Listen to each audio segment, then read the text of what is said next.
आज का दिन बहुत पवित्र दिन है, क्योंकि आप नए पीसीसी भवन का शिलान्यास डाले हैं और यहाँ पर इसलिए हमारे कार्यकर्ता ब्लॉक लेवल से लेकर बूथ लेवल से लेकर स्टेट के पूरे लोगों का इसमें योगदान है। सभी लोग आए हैं। मैं आप सभी को धन्यवाद देता हूं कि आपने पार्टी का बहुत बड़ा काम किया है, क्योंकि अगर पार्टी है तो हम सब लोग बच सकते हैं। पार्टी है तो पॉलिटिकल पावर आपके हाथ में आ सकती है। पार्टी है तो गरीबों को मजबूती मिलती है। अगर पार्टी जिंदा है तो कांग्रेस के जो कार्यक्रम हैं, इंदिरा गांधी जी से लेकर सोनिया गांधी तक हमने जो कार्यक्रम बनाया है उसका लाभ मिलता है। यहां पर राजस्थान में भामशाह जैसे दानवीर और ये समर्पित वीरों का एक भूमि है और राजस्थान हमेशा वीरों के लिए और बलिदान के लिए बहुत ही मशहूर है। मुझे ये कार्यकर्ता लोग यहाँ पर जो आए हैं वो बड़ा महत्वपूर्ण है और ये विशाल जनसभा, इसमें आए हुए लोग सिर्फ कांग्रेस के कार्यकर्ता हैं, कांग्रेस को मजबूती देने वाले लोग हैं। इसीलिए आप सबको पुनः एक बार धन्यवाद देता हूं।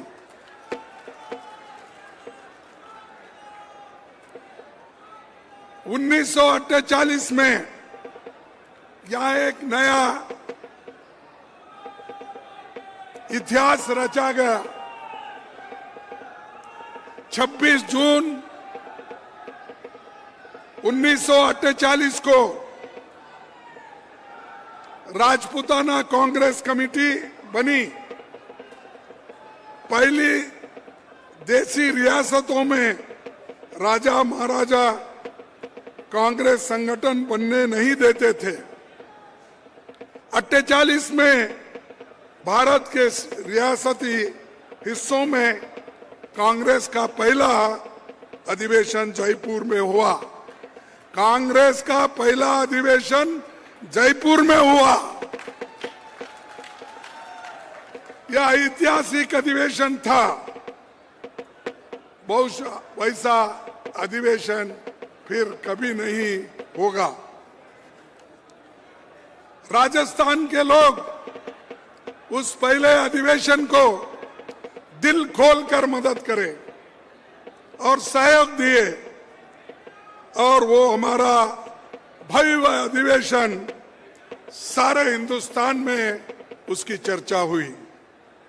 यहां तक कि नेहरू जी ने ये बात कही, महाअधिवेशन पे इतना जोर से करना, पैसा खर्च करना आवश्यक नहीं था, ये उन्होंने उस वक्त कहा। लेकिन यहाँ के कार्यकर्ताओं ने कहा ये हम सब मिलके कर रहे हैं। देश के आजादी के बाद हम सभी लोग एक जगह मिल रहे हैं, इसीलिए हमको इतने बड़े पैमाने पे करना पड़ा, ये उत्तर यहाँ के लोगों ने दिया। ऐसा दिल खोल के कांग्रेस को मजबूत करने वाले लोग यहाँ पर है। अभी हाल में हैदराबाद में हमारी CWC मीटिंग हो गई।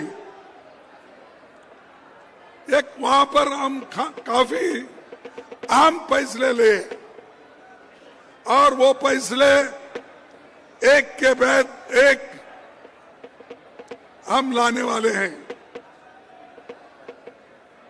और यहां पर हमने जो उदयपुर में हमने फैसले लिए थे, अधिवेशन जो हुआ था, वो भी एक के बाद एक हम वहां पर कर रहे हैं। इस कारण ये आने वाले चुनाव को भी बहुत बड़ा फायदा होने वाला है। ये पार्टी के कार्यकर्ता हमारे आंख है, हमारे कान है, हमको मजबूत करने वाले हाथ हैं। इसीलिए ये जरूरी है कि कांग्रेस के कार्यकर्ताओं को मजबूत करना।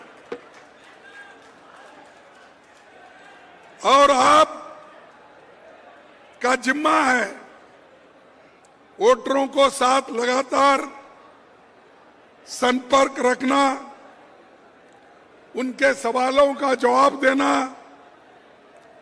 विरोधी द्वारा फैलाई जा रही झूठी बातों को काट करना, वोटर लिस्ट की जांच कराना, कोई साथी नाराज है तो उसे मनवाने की कोशिश करना। जानता ये भी बताना होगा, सरकार ने 2018 में जनघोषणा पत्र में जो वायदे किए थे उसे केवल पूरा नहीं किया, लेकिन उससे भी एक कदम आगे बढ़ के सब कुछ लोगों को दिया। ये कांग्रेस पार्टी की देन है। कांग्रेस पार्टी जो कहती है वो करके बताती है। आपको हमने जो वायदा किया था, हमारे चीफ मिनिस्टर ने, हमारे एमएलएओं ने, मिनिस्टरों ने सभी मिलके आपके वायदे पूरे किए, बल्कि ज्यादा भी दिए। इसीलिए आपका यह फर्ज होता है कि इन कार्यक्रम को लोगों तक पहुंचाना, घर घर पहुंचाना, तभी कुछ हमारी आगे काम बनती है चुनाव के लिए। नहीं तो घोषणा पत्र हम पढ़ लेंगे, घर घर देने के बजाय अपने घर में रख लेंगे, तो पार्टी का प्रचार नहीं होगा। एक दूसरे को रुसने का वक्त नहीं है, ये देश को बनाने का वक्त है, डेमोक्रेसी को बचाने का वक्त है, संविधान को बचाने का वक्त है। इसलिए हम सबको उठना है। यह किसी एक व्यक्ति का नहीं है या किसी एक कौम का नहीं है। ये लड़ाई हम जो मोदी के खिलाफ, बीजेपी के खिलाफ जो लड़ रहे हैं, वो सारे देश के 140 करोड़ लोगों के हकूक के हिफाजत के लिए कर रहे हैं। हम सिर्फ बीजेपी से ही नहीं लड़ रहे। हमारी लड़ाई, हमारे पास अगर कांग्रेस का एक कैंडिडेट है, बीजेपी का एक कैंडिडेट हो, लेकिन यहां पर ऐसा नहीं है। मोदी जी क्या किए, हमारे खिलाफ 2-3 कैंडिडेट खड़ा करते हैं। एक तो बीजेपी का कैंडिडेट, दूसरा ईडी का कैंडिडेट, तीसरा सीबीआई का कैंडिडेट, चौथा इनकम टैक्स का कैंडिडेट। इतने कैंडिडेट हमारे खिलाफ खड़े करते हैं। इन सबको मात करके हमको जीतना है, क्योंकि जब चाहे तब वो सीबीआई लगा देंगे, ईडी लगा देंगे। हमारे जब सम्मेलन होते हैं, हमारे जब कार्यक्रम होते हैं, दूसरे दिन ही छापा पड़ता है या उसी दिन छापे डालते हैं। अगर कल हमारा एक संगठन के तौर पर मीटिंग है तो तब उसके पहले एक दिन हमारे ऊपर छापे गिरते हैं। क्यों? ये क्या डेमोक्रेसी है? और ऊपर से बोलते हैं डेमोक्रेटिक है। हम बहुत काम जो लोकतंत्र के अनुसार करते हैं। कहाँ है भाई लोकतंत्र के अनुसार? तुम्हारा हर जगह आप लोगों के ऊपर डरा धमका के आप काम कर रहे हो। और दूसरी चीज, ये सब देखने के बाद आप दोबारा हमारी सरकार यहां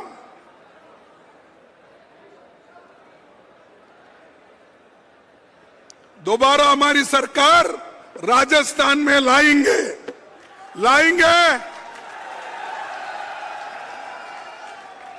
तो मैं इस पे समझ जाता हूं कि आप लाने वाले हैं और हम लोग आपके साथ हैं।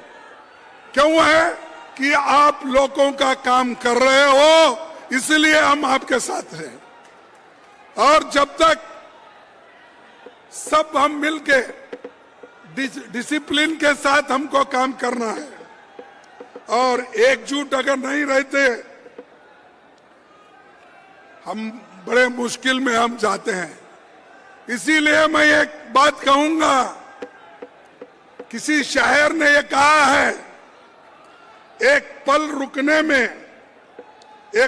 रुकने से दूर हो गई मंजिल, एक पल रुकने से दूर हो गई मंजिल, सिर्फ हम ही नहीं रास्ते भी चलते हैं।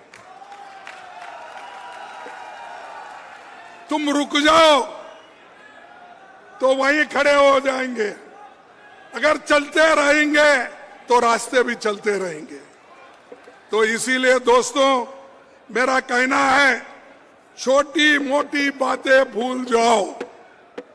हमको सोनिया गांधी जी जिन्होंने मेहनत करके इस पार्टी को जिंदा रखने की पूरी कोशिश की, राहुल गांधी जी 4038 किलोमीटर पैदल चले, भारत जोड़ो की यात्रा की, भीषण गर्मी में, बारिश में, आंधी में, तूफान में, बर्फबारी में यात्रा चलती रही। जनता का सवाल उन्होंने बुलंद किया, उठाया। इसीलिए हम सबको ये सीखना चाहिए, हम लोगों को अगर हकूक मिलना है, लोगों को खुश रखना है, तो जो मेहनत राहुल जी कर रहे हैं, जो मेहनत सोनिया गांधी जी कर रहे हैं, हम इसको आगे बढ़ाना है। इसीलिए मैं आपसे यही विनती करूंगा कि और इधर एक बात आ रही है।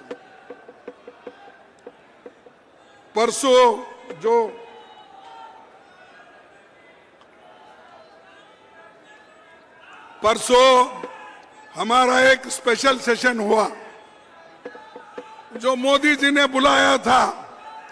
ये इसलिए बुलाया था, अरे भाई जरा चुप बैठो, बाद में बोलो कहते, और आपका बूथ पे कैसा परफॉर्मेंस रहेगा देखेंगे, अब तो फिलहाल कब बैठो। मोदी जी ने 5 दिन का सेशन बुलाया था, लेकिन 4 दिन में ही खत्म किया। क्यों? क्योंकि उनको नया बनाया हुआ बिल्डिंग दिखाना था और उस बिल्डिंग में ऐसा क्या है मुझे तो मालूम नहीं हुआ। और यहां तक उस बिल्डिंग को दिखाने के लिए बीजेपी के मंत्रियों को, बीजेपी के बड़े बड़े कार्यकर्ताओं को ये कहा गया, ये देखिए हमने नया बिल्डिंग बनाया, आप आइए। तो लोग भर भर के बसों में आए, उनको दिखला रहे, फोटो निकाल रहे, एक्टर आए, एक्ट्रेस आए, सभी को बता रहे। अरे जो लोकसभा और राज्यसभा ये चर्चा करने की जगह है, एग्जीबिशन करने का नहीं है। यह चर्चा करके लोगों के समस्याओं को हल करने का है। तो ये तो करे नहीं। महिला बिल लाए, जब हमने लाया था, जब सोनिया गांधी जी ने, मनमोहन सिंह ने महिला बिल लाया, इसका विरोध किसने किया? इसका विरोध बीजेपी ने किया। इससे पहले राजीव गांधी जी ने लाया था, उसका विरोध किसने किया? बीजेपी ने किया। और ये लोग, इनकी ना नीयत साफ है, इनकी नीति ठीक है, सिर्फ भाषण करना। और उन्होंने अजीब क्या एक बहुत बड़ा हासिल किए। मैं आपसे गुजारिश करूंगा, महिलाओं से भी गुजारिश करूंगा कि ये जो महिला बिल हमने भी सपोर्ट किया, क्योंकि कल के दिन कांग्रेस जो बिल ला रही थी, अब आया तो ये लोग सपोर्ट नहीं कर रहे।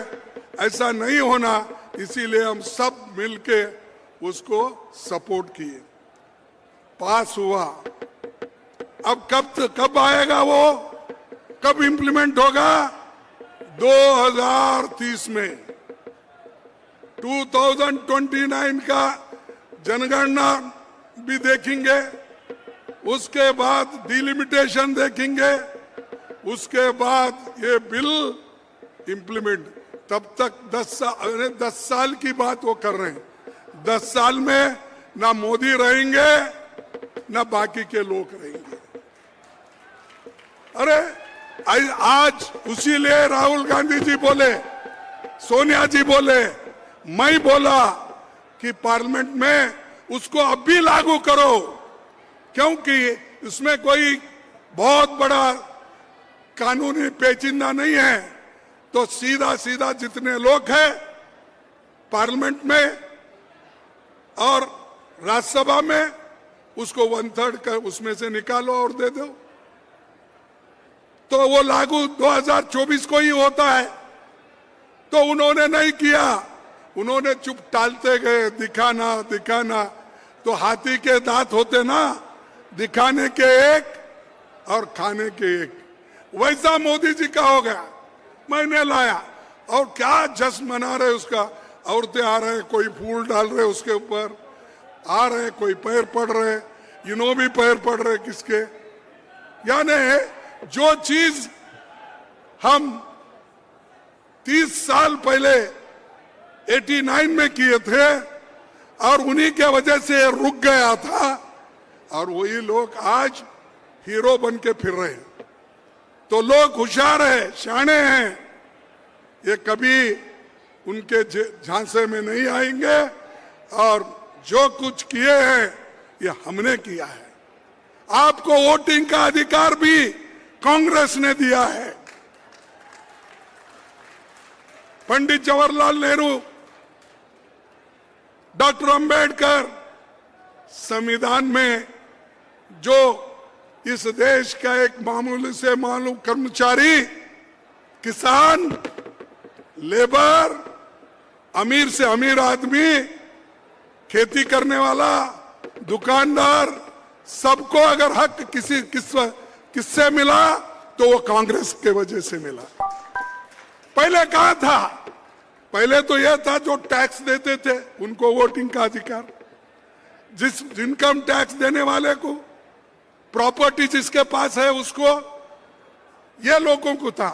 लेकिन आजादी के बाद हमने जो संविधान बनाया उस संविधान में गरीब से गरीब को भी एक वोट और उसकी कीमत एक ही, अमीर से अमीर आदमी को भी एक ही वोट, उसकी कीमत भी उतनी ही। ये काम हमने किया और हमको बार बार पूछते तुमने क्या किया? अरे हमने तो ये लोकतंत्र में सबको हक दिया, अधिकार दिया। आज इतने लोग जो राहुल गांधी जी का पंचायत एक्ट, उसके तहत आज 14 लाख महिलाएं इलेक्ट हो गए हैं पंचायत में, जिला पंचायत में, तालुका पंचायत में, म्युनिसिपालिटी में, कॉरपोरेशन में। ये किसने किया? 14 लाख हमने करके दिखाया।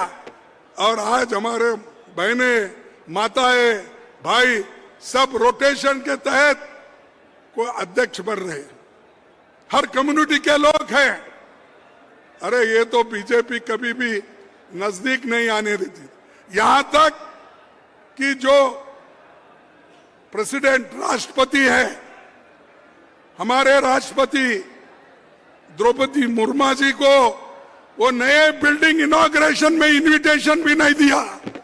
ये है शेड्यूल ट्राइब के तहत। क्यों नहीं बुलाना? आप सिनेमा वालों को बुलाते हो, आप अपने लोगों को बुला बुला के दिखाते हो, तो वो इनॉग्रेशन के लिए आपने मुर्मू को क्यों नहीं बुलाया? वो तो अध्यक्ष है, राष्ट्रपति है, और राष्ट्रपति को अपमान करते हो और ऊपर से बोलते हैं हमने ये सब बनाया, देखो उनको अध्यक्ष बनाया, इनको ये बना। क्या बनाए? नाम के वास्ते बनाते हो। और दूसरी चीज, जब उसका फाउंडेशन हुआ, उसके फाउंडेशन के वक्त भी हमारे जो कोविंद है, राष्ट्रपति थे, उनको फाउंडेशन के वक्त भी नहीं बुलाया गया, क्योंकि वो अछूत है। अगर अछूत के हाथ से फाउंडेशन करेंगे तो नेचुरली फिर वो गंगा जल से लाके धोना पड़ता था। तो इसीलिए क्या शेड्यूल कास्ट, शेड्यूल ट्राइब्स को आपने अहमियत दी, इंपॉर्टेंस दिया? मुझे बोलो, मैं ये सवाल शेड्यूल कास्ट के लोगों से पूछता हूं, शेड्यूल ट्राइब के लोगों से पूछता हूं, बैकवर्ड क्लास के लोगों से पूछता हूं, ये मर्यादा है? अरे आप राष्ट्रपति, वो जब पार्लियामेंट बुलाते हैं तो हम लोग आते हैं, वो समन करते हैं, प्राइम मिनिस्टर समन नहीं करता, लेकिन उनको ही नहीं वहां पर जगह, उनको ही जगह नहीं वहां पर। तो फिर ऊपर से बोलते हैं हम महिला का बहुत बड़ा इज्जत करते हैं। उन्होंने नाम लिया, वो कित्तूर रानी चन्नामा का लिया, ठीक है, झांसी रानी का, ठीक है, ये तो इतिहास के पन्नों में ये सब है। लेकिन आधुनिक इस शताब्दी में और जो आजादी के वक्त जो महिलाएं लड़ी है वो सब कांग्रेस में है, और कांग्रेस के महिलाएं सब कुछ अपना जीवन छोड़कर आजादी के लिए लड़े हैं। तो इसलिए गांधी जी एक बात कहे थे, मैं ये कहूंगा, गांधी जी ने कहा था कि मैं ऐसे भारत के निर्माण के लिए कोशिश करूंगा,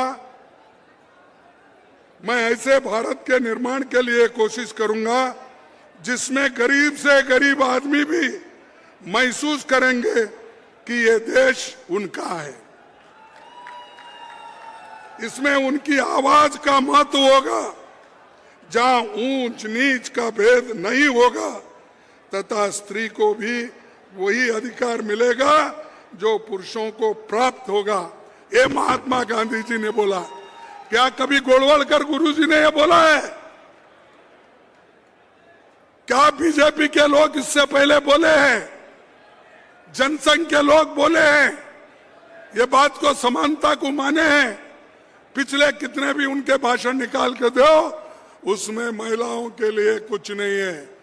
जब यहां पर राहुल जी, हम लोग सोनिया गांधी जी मिलके जब इंडिया का एक आइडिया निकाले, एक होने का जब आइडिया निकाले, तब वोटों के खातिर महिला का बिल उनको याद आया और वो बिल को लेकर वही बात कर रहे कि हम महिलाओं के साथ हैं।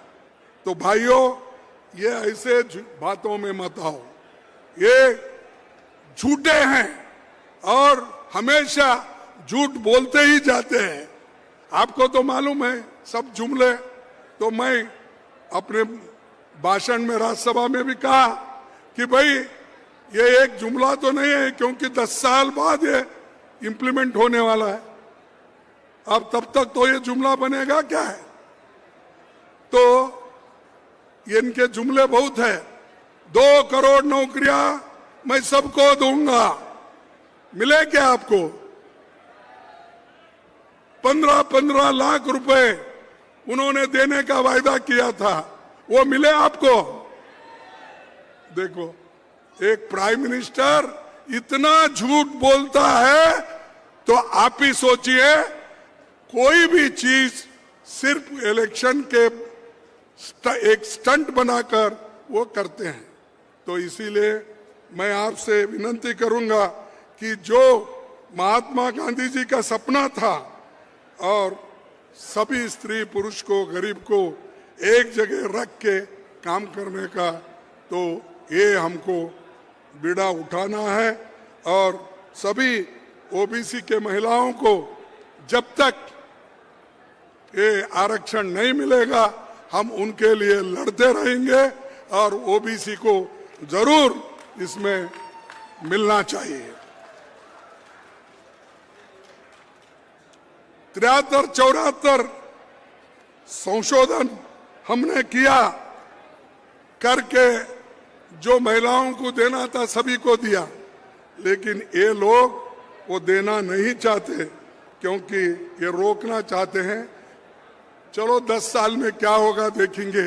ये उनका एक बहुत बड़ा ये एक पीछे का है। ये लोग सामने आके बोलना नहीं चाहते, इस एजेंडे को पीछे ही रखे हैं। यहां पर कांग्रेस के जो अधिवेशन हुआ, शायद पहली अध्यक्ष यहां से जो चुने गई सरोजिनी नायडू 1925 में अपना अध्यक्ष बना दिया था। अब 100 साल में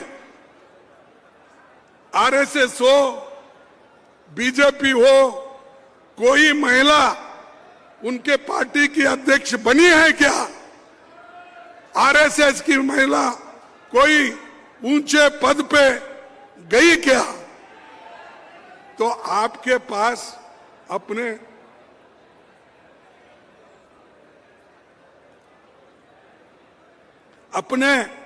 संस्था में नहीं दे सकते हो, तो यहां बोल रहे हमने लाया।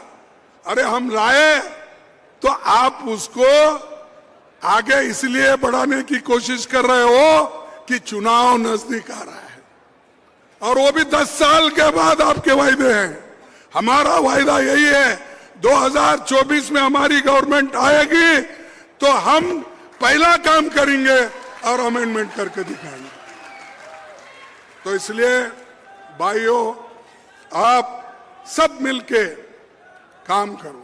हमारे पार्टी के सभी नेता, सोनिया गांधी जी से लेकर राहुल गांधी जी से लेकर प्रियंका गांधी जी से लेकर सभी लोग कोशिश कर रहे हैं।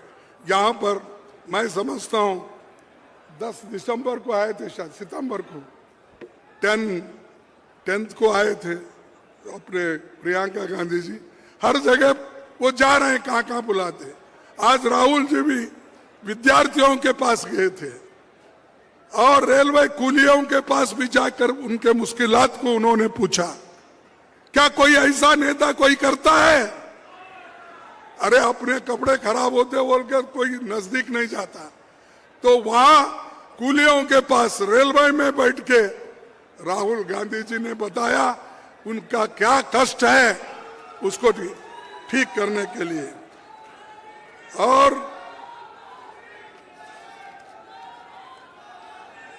और हमारे को महिलाओं को सबसे बड़ी इज्जत देने वाली पार्टी अगर कोई है तो वो कांग्रेस है। मैं 2-4 उदाहरण आपके सामने रखूंगा। पहली महिला कैबिनेट मंत्री राजकुमारी अमृत कौर कांग्रेस से हुई, नेहरू जी के कैबिनेट में। पहली महिला राज्यपाल सरोजिनी नायडू हो गई देश में। पहली महिला यूएन में विजय लक्ष्मी पंडित हो गई। पहली महिला सीएम यूपी में सुचेता कृपलानी हो गई। पहली महिला लोकसभा अध्यक्ष सोनिया गांधी जी ने मीरा कुमारी जी को बनाया। भारत की पहली महिला प्रधानमंत्री कौन थी? इंदिरा गांधी थी। भारत की पहली महिला राष्ट्रपति कौन थी? प्रतिभा पाटिल थी, और वो राजस्थान की राज्यपाल भी थी। और बीजेपी अपनी जानी मानी महिला नेताओं को कैसी इज्जत देते हैं। राजस्थान में और पड़ोसी मध्य प्रदेश में महिलाओं को कैसा सम्मान करते हैं वो आप लोग देखे हैं, तो मैं उनकी बात नहीं करता। सारा देश देख रहा है मणिपुर में क्या हो रहा है, उसके बारे में हमारे प्रधानमंत्री सोचते नहीं, सोचने का समय नहीं। और उनको अगर हम कुछ कहें तो सब छोड़कर आपके जमाने में नहीं हुआ, इनके जमाने में, तो इसीलिए राहुल गांधी जी बोले ठीक है अगर कुछ नहीं हुआ हम उसको मानते हैं, लेकिन आप क्यों नहीं कर रहे? दूसरों को कहने वाले आप क्यों नहीं कर रहे? जब हम करना था हमने किया। लेकिन आज ये जो मोदी सरकार बीजेपी कर रही है, शायद समझूंगा ये वो कर नहीं सकते, लेकिन हमारी सरकार हर जगह अपना काम करती है। राजस्थान में जो कांग्रेसी सरकार वायदा की थी, इंदिरा गांधी नहर लेकर चंबल नहर बनाई, दूसरी सिंचाई परियोजना के कांग्रेस ने बनाई। तो ये जो पंचायत के और जो वायदे किए थे वो सभी मैं गिनना नहीं चाहता, बहुत है। कांग्रेस की राजस्थान सरकार ने राइट टू हेल्थ दिया, मिनिमम इनकम गारंटी दी, महंगाई राहत कैंप दिया, इंदिरा गांधी गैस सिलेंडर दिया, 12वीं तक आरटीई में फ्री शिक्षा दी, पुरानी पेंशन दी, शहरी रोजगार योजना लागू की, 21 लाख किसानों को 16,000 करोड़ रुपए कर्ज क्या हो गया? माफ हुआ। तो ये सब हमारे योजनाएं हैं और बहुत से चीजें अभी भी है, मैं इसको दोहराना नहीं चाहता हूं। फिर आपके सामने एक ही मुद्दा रखूंगा। बहुत पहले पंडित जवाहरलाल नेहरू ने कहा था, पंडित जवाहरलाल नेहरू जी ने कहा था, एक पूंजीवादी समाज की शक्तियों को अगर अनियंत्रित छोड़ दिया जाए तो वे अमीर को और अमीर बना सकते और गरीब को और गरीब बनाते थे। ये है पंडित जवाहरलाल नेहरू की सोच, ये है कांग्रेस की सोच, ये है राहुल गांधी की सोच, ये है सोनिया गांधी की सोच। ये सोच सब कांग्रेस लोगों की है। मैं फिर एक बार, एक पूंजीवादी समाज की शक्तियों को अगर अनियंत्रित छोड़ दिया जाए तो वो अमीर को और तथा गरीब को और गरीब बना देती है। तो मैं इसलिए कह रहा हूं कि आज अमीर और गरीब में बहुत बड़ी खाई है। इस देश के 5% लोगों को उनके पास 62% वेल्थ है, 5% लोगों के पास जो अमीर है 62% है, और 50% गरीबों के पास 3% वेल्थ है, 3% संपत्ति है। आप सोचिए, गरीब का गरीब होते जा रहा है, अमीर का अमीर होते जा रहा है।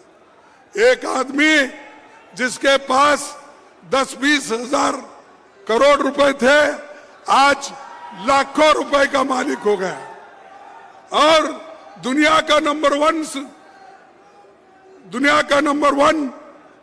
2 वो अमीर बन गया है। ये कैसा बना?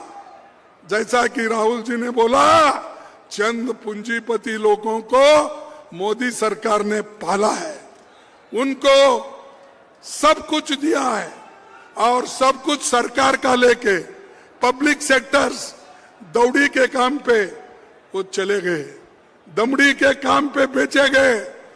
मैं समझता हूं राजस्थान का एयरपोर्ट भी अदानी के पास ही होगा, है कि नहीं की? तो हर चीज अमीरों को बेचा जा रहा है, तो फिर कहां गरीब बचेंगे? तो इसलिए दोस्तों, मैं ज्यादा वक्त आपका नहीं लेता, क्योंकि आपको मालूम है सिलेंडर पहले तो 500 रुपए में मिलते था, उसको तो 1100 रुपए कर दिए। लेकिन ये राजस्थान वालों की किस्मत अच्छी है, गहलोत ने उसको 500 रुपए में दिया।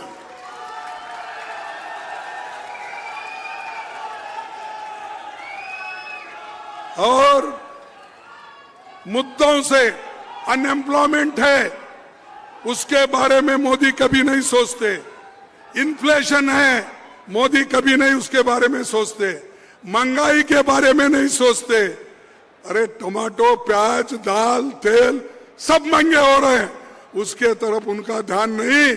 उनके तरफ सिर्फ जय जयकार होना, उनको आजू बाजू आगे पीछे जय जयकार करने वाले लोग होना, और हमको यही क्वेश्चन पूछते रहेंगे, 70 साल में तुमने क्या किया? बार बार वही पूछना। अरे भाई कितने बार पूछेंगे आप? 10 साल हो गए वही प्रश्न हमारे को पूछते हैं।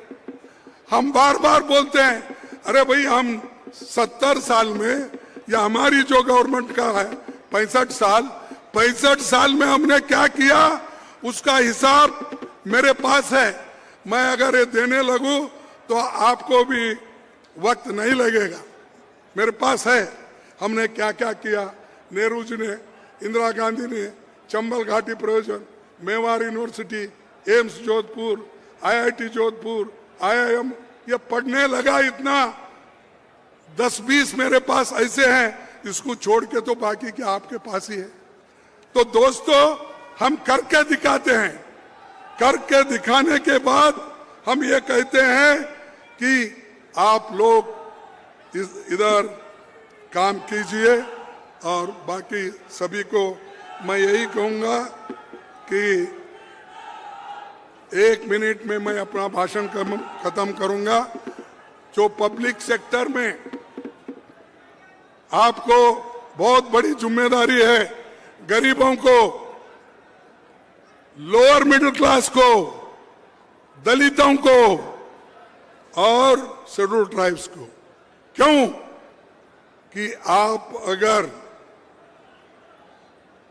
क्या बोलते हैं, अगर आप इसको देखेंगे नहीं तो आपको बहुत बड़ा नुकसान आगे होने वाला है। क्योंकि पब्लिक सेक्टर तो बेच के खा रहे हैं सरकार। आपको नौकरियां कहां से मिलेंगे? रिजर्वेशन कहां से मिलेगा? सरकार नौकरियां भी कम हो रहे हैं। जैसा राहुल गांधी जी बोले कि 90 सेक्रेटरी में से ओबीसी के सिर्फ 3 सेक्रेटरी है। कितने हैं? सिर्फ 3। 90 में 3 ओबीसी है, तो SC ST का तो कुछ भी नहीं, वो तो साफ, उनको कोई पूछने वाला ही नहीं है। अगर ऐसा ही हुआ तो पुराने दिन आएंगे मनु के दिन आएंगे और मनु के दिन अगर आ गए परमानेंटली आप गुलाम बन जाएंगे। आप गुलाम बने, क्या आप गुलाम बनना चाहते हो? नहीं। अगर गुलाम बनना नहीं चाहते हो तो कांग्रेस को वोट दो। अगर आप गुलाम बनना नहीं चाहते हो संविधान की रक्षा करो। अगर आप गुलाम नहीं बनना चाहते हो लोकतंत्र को बचाओ। आप गुलाम नहीं बनना चाहते हो एक दूसरे का सपोर्ट करो, आगे आओ, हम आपके साथ हैं। इतना कहते हुए मेरे भाषण को समाप्त करता हूं। जय हिंद, जय कांग्रेस, जय हिंद। अरे क्या ताकत नहीं है क्या? बोलो जय हिंद, जय हिंद, जय कांग्रेस। धन्यवाद।